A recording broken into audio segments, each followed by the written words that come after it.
Eureka, l'émission qui fait le tour de l'innovation.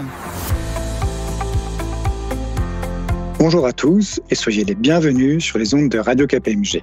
Je suis très heureux de vous retrouver pour cette série de chroniques consacrées aux territoires connectés durables en partenariat avec Infranium. Au micro, Erwan Kirier. Le 3 février dernier, nous avons inauguré cette série avec le sénateur de l'Ain, Patrick Chaize, une interview à écouter ou réécouter dans notre application Radio KPMG ou sur kpmg.fr. Aujourd'hui, pour cette deuxième chronique, j'ai le plaisir d'accueillir à notre micro Jean-Baptiste Gonnet. Bonjour Jean-Baptiste. Bonjour Erwan et bonjour à tous. Jean-Baptiste Gonnet, vous êtes président de NGE Connect, nouvelle branche au sein du groupe NGE, spécialisée dans les infrastructures, avec une volonté de participer à l'accélération digitale des territoires, notamment à partir du développement d'un hyperviseur. Pour nos auditeurs, un hyperviseur est un outil qui permet de collecter et de visualiser de la donnée en lien avec les politiques publiques.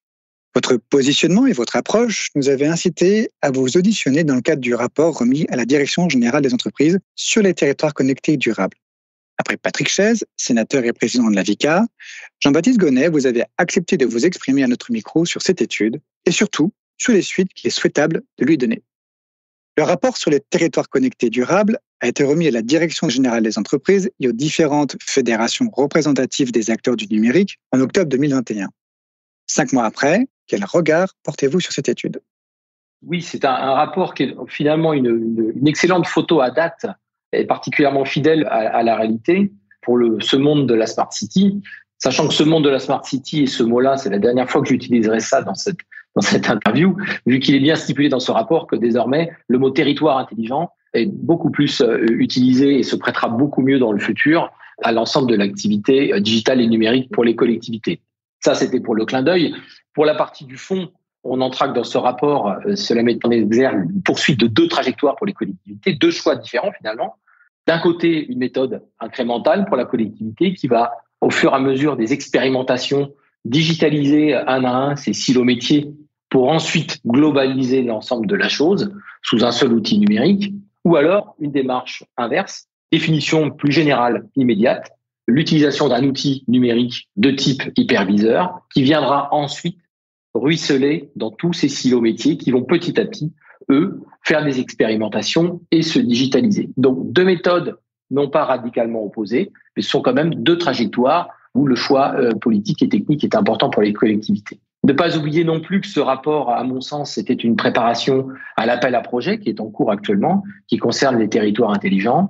Donc, pour la profession, nous avons beaucoup d'espoir, avec bien sûr un enjeu très important de la réplicabilité des modèles ou des démonstrateurs qui découleront des projets de cet appel à projet.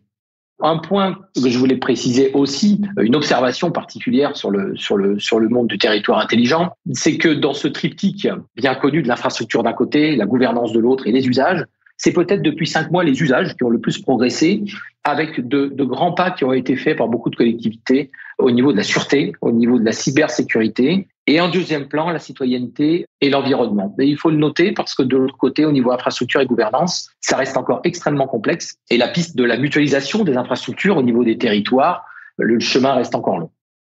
Lors de la parution du rapport, vous indiquiez que l'un des principaux enjeux du déploiement des territoires connectés se situait désormais au niveau des villes moyennes. Dans cette perspective, quels sont, à votre avis, les freins à lever et les actions à entreprendre ? Alors cela rejoint la vision que nous avons au niveau d'NGE Connect depuis le début de notre aventure. Nous avons une approche très liée au nombre d'habitants. Bon, finalement, on considère que l'écosystème à digitaliser ou à numériser au niveau de la collectivité dépendra beaucoup de son nombre d'habitants. Voilà pourquoi nous avons beaucoup travaillé sur les petites et moyennes villes, parce qu'elles ont des usages spécifiques récurrents, notamment autour des contrôles d'accès, de la sécurité ou de l'IoT en général. Et on peut espérer de modéliser certains outils que l'on peut ensuite proposer et intéressants au niveau économique et parfaitement calibrés à ses besoins. Versus les grandes villes, moyennes ou grandes villes, qui elles bien sûr sont plus complexes parce qu'elles ont des maturités numériques largement différentes en fonction des années. Et là, cela nécessite plutôt du sur-mesure. Donc 2 métiers différents à appréhender de manière différente. D'un côté, on va dire un côté possibilité de vendre sur étagère certains outils numériques et de l'autre côté plutôt une vision d'intégrateur afin de rassembler l'ensemble des outils numériques dédiés à la collectivité. Le territoire global, on va dire, comme on le modélise chez NGE Connect, c'est que finalement, on peut arriver avec un superviseur dans une collectivité qui pourra devenir un hyperviseur, mais qui sera lui-même supervisé ou transformé dans un poste de contrôle d'une autre collectivité. Et tout cela doit s'imbriquer comme des poupées russes. Et finalement, ce qu'il faut garder comme idée, c'est toujours la compatibilité de l'ensemble de ces outils numériques entre eux pour ne pas tomber, bien évidemment, dans l'impasse. Alors, je viendrai aux freins et aux actions dédiées. Bien évidemment, les freins, il y a les freins de l'offre, il y a les freins de la demande. Il y a nos propres freins, les freins de la profession. L'organisation de la filière, maîtrise d'œuvre, entreprise, assistant maîtrise d'ouvrage, extrêmement complexe, toujours en déploiement. Et puis ensuite, bien sûr, de l'autre côté, au niveau de la demande, l'organisation des collectivités et je dirais le renforcement des aides ou de l'assistance, des assistances financières. Il y a des plans existants actuellement en France, le plan Cœur de Ville, le plan Petite Ville de demain. Et ce sont des plans qui mettent à disposition des collectivités des moyens financiers qui ne sont pas toujours utilisés à la hauteur de nos espérances pour vraiment lancer l'ensemble des collectivités dans le monde du numérique. Au niveau des actions, c'est un peu lié à ces freins. C'est-à-dire que c'est à la profession, nous, de répondre avec des produits numériques adaptés et compatibles, voire imbricables. Et de l'autre côté, aux collectivités de chercher les accompagnements et les subventions.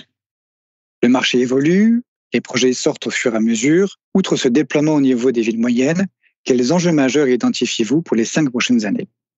Eh bien, Erwan, le premier enjeu que je verrai, c'est d'abord qu'il n'y ait aucun laissé pour compte dans cette progression numérique des collectivités. Il en va de la crédibilité de notre métier et de l'ensemble de la filière. Et ensuite, le véritable enjeu, il est de faire émerger de véritables modèles numériques réplicables. J'insiste sur le caractère réplicable de la chose. Et finalement, en face de ça, assurer un financement dédié et des formes juridiques aussi à créer face à ces nouveaux types de marchés. En gros, donner une direction et un sens clair. On pourrait rêver d'un grand plan numérique de nouvelle génération qui s'attaquerait par exemple en priorité à la sûreté ou à la souveraineté, au stockage de la data. Un grand merci à vous, Jean-Baptiste Gonnet, de vous être exprimé sur nos ondes. Merci, c'est avec plaisir. Merci, Erwan. À bientôt. Cette chronique s'achève maintenant et je vous retrouverai avec grand plaisir début mars avec Alexandre Durand-Nafranum pour notre prochaine chronique sur les territoires intelligents. À bientôt sur nos ondes.